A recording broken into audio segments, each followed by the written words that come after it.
At this time, I have the honor to present to you the moral leader of our nation.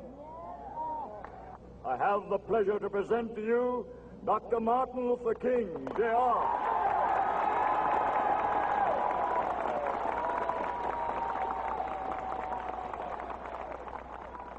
I am happy to join with you today in what will go down in history as the greatest demonstration for freedom in the history of our nation.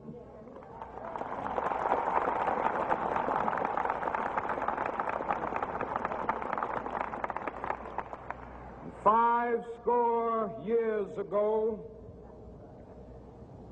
a great American in whose symbolic shadow we stand today signed the Emancipation Proclamation. This momentous decree came as a great beacon light of hope to millions of Negro slaves who had been seared in the flames of withering injustice. It came as a joyous daybreak to end the long night of their captivity. But 100 years later, the Negro still is not free. 100 years later,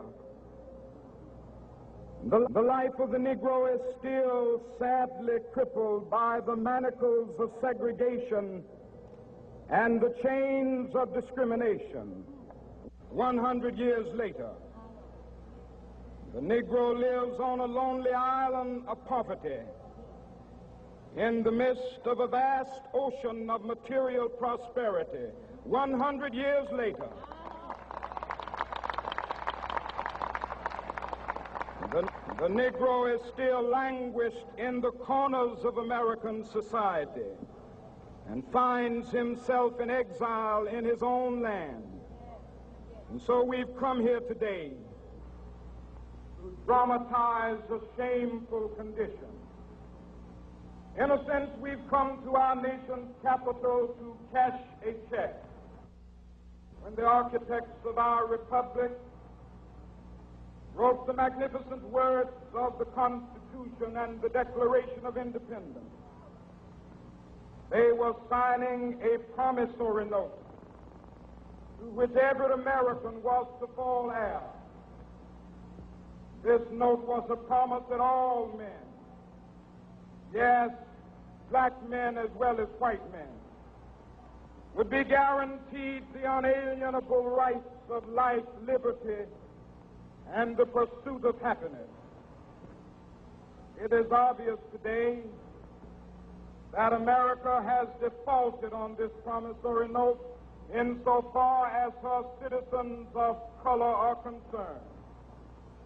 Instead of honoring this sacred obligation, America has given the Negro people a bad check, a check which has come back marked insufficient funds.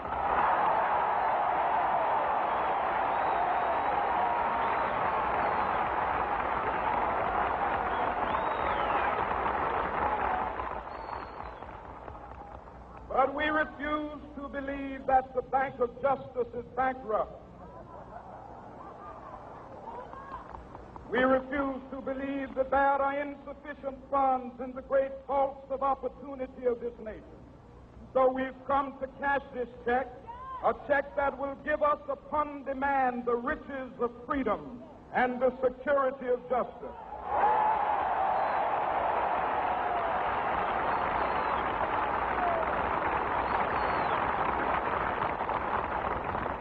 We have also come to this hallowed spot to remind America of the fierce urgency of now. This is no time to engage in the luxury of cooling off or to take the tranquilizing drug of gradualism.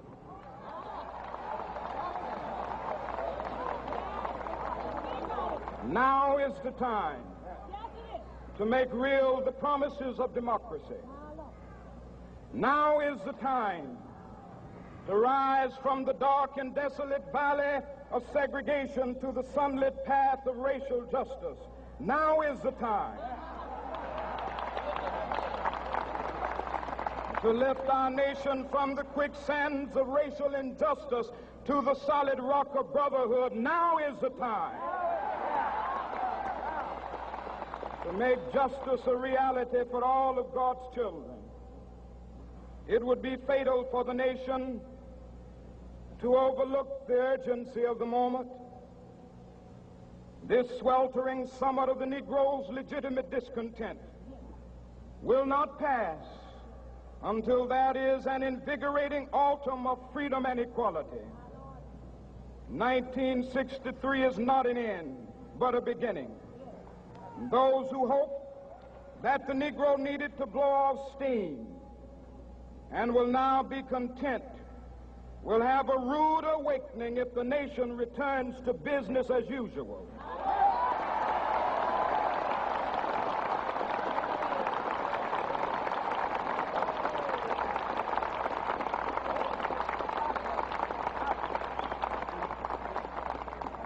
There will be neither rest nor tranquility in America until the Negro is granted his citizenship rights. The whirlwinds of revolt will continue to shake the foundations of our nation until the bright day of justice emerges. But that is something that I must say to my people who stand on the warm threshold which leads into the palace of justice. In the process of gaining our rightful place, we must not be guilty of wrongful deeds. Let us not seek to satisfy our thirst for freedom by drinking from the cup of bitterness and hatred.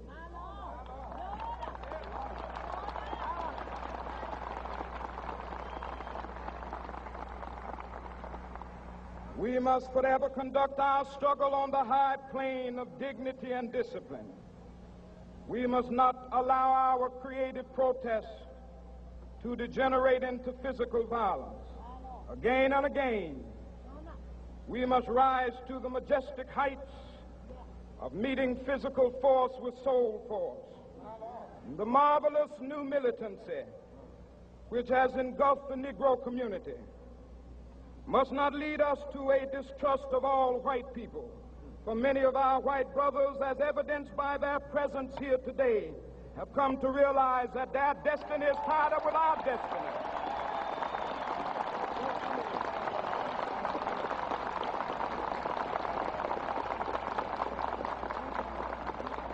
And they have come to realize that their freedom is inextricably bound to our freedom. We cannot walk alone. And as we walk, we must make the pledge that we shall always march ahead. We cannot turn back. There are those who are asking the devotees of civil rights, when will you be satisfied? We can never be satisfied as long as the Negro is the victim of the unspeakable horrors of police brutality. We can never be satisfied as long as our body is heavy with the fatigue of travel, cannot gain lodging in the motels of the highways and the hotels of the cities.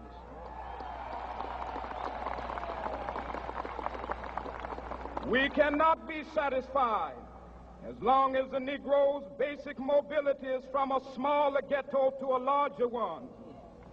We can never be satisfied as long as our children are stripped of their selfhood and robbed of their dignity by signs stating for whites only.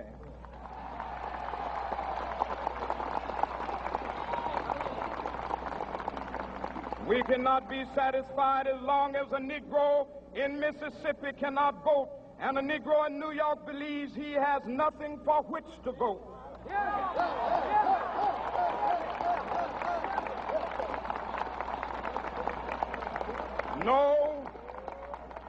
No, we are not satisfied, and we will not be satisfied until justice rolls down like waters and righteousness like a mighty stream.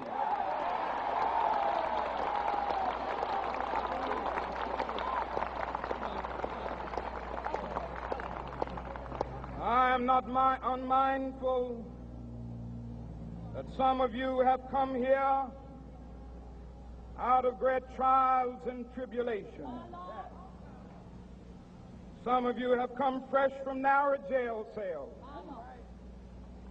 Some of you have come from areas where your quest for freedom left you battered by the storms of persecution and staggered by the winds of police brutality.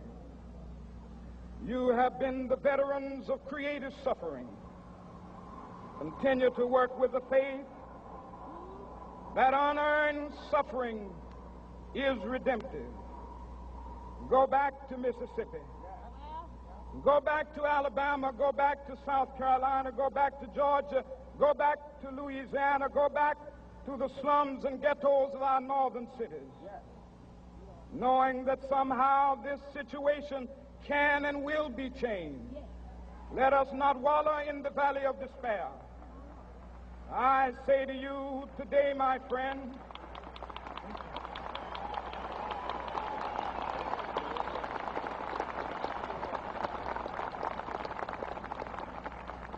so even though we face the difficulties of today and tomorrow, I still have a dream.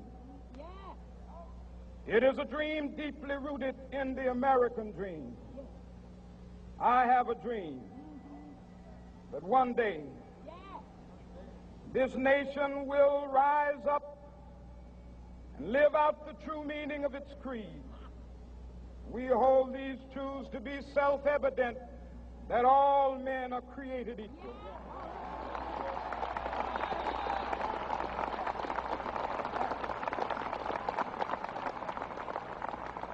I have a dream that one day on the red hills of Georgia, the sons of former slaves and the sons of former slave owners will be able to sit down together at the table of brotherhood.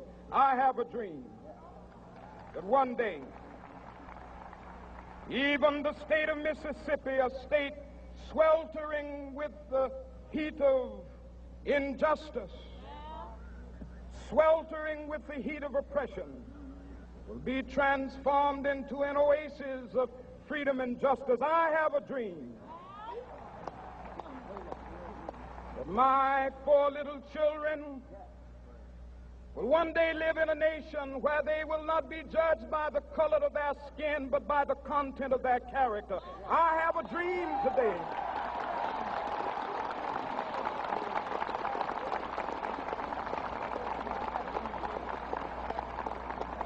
I have a dream that one day, down in Alabama, with its vicious racists, with its governor having his lips dripping with the words of interposition and nullification, one day right there in Alabama, little black boys and black girls will be able to join hands with little white boys and white girls as sisters and brothers. I have a dream today.